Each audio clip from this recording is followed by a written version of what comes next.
இன்று வளர்பிறை அஷ்டமி. இந்த வளர்பிறை அஷ்டமி நம்மளுக்கு திங்கட்கிழமையோடு வருகிறது. ரொம்ப ரொம்ப சிறப்பானது. அதனால் இந்த வளர்பிறை அஷ்டமி அன்று இப்போ நான் சொல்லக்கூடிய இந்த தீபத்தை பைரவருக்கு நீங்கள் ஏற்றிட்டு வாங்கள்.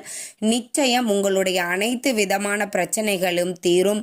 பணம் பல வழியிலையும் வரும். ஏன்னா வளர்பிறை அஷ்டமி அன்று நம்ம எதெல்லாம் பெருகணும் அப்படின்னு நினைக்கிறோமோ அதை மட்டும்தாங்க கேட்கணும். கடன் தீரணும், நோய் தீரணும்னு கேட்கக்கூடாது. சரிங்க, இப்போ என்ன தீபம் ஏற்றணும் அப்படின்னு பார்த்தீங்கன்னா 8 அகல் விளக்கு தீபம். 8 அகல் விளக்கு எடுத்துக்கோங்க. அதில் நெய் ஊற்றி பஞ்சு திரி போட்டு இந்த தீபத்தை ஏற்றணும். ஒரு பூஜைக்கு உண்டான தட்டு எடுத்து அதில் 8 அகல் விளக்கு வச்சு நெய் ஊற்றி பஞ்சு திரி போட்டு இந்த தீபத்தை ஏற்றிட்டு இதை நீங்கள் வீட்லேயும் ஏற்றலாம், கோவில்கள்லையும் நீங்கள் ஏற்றி வழிபாடு செய்யலாம். 8 முறை அவருக்கு அந்த தீபத்தில் ஆரத்தி எடுத்துட்டு அங்கேயே வச்சிடுங்க.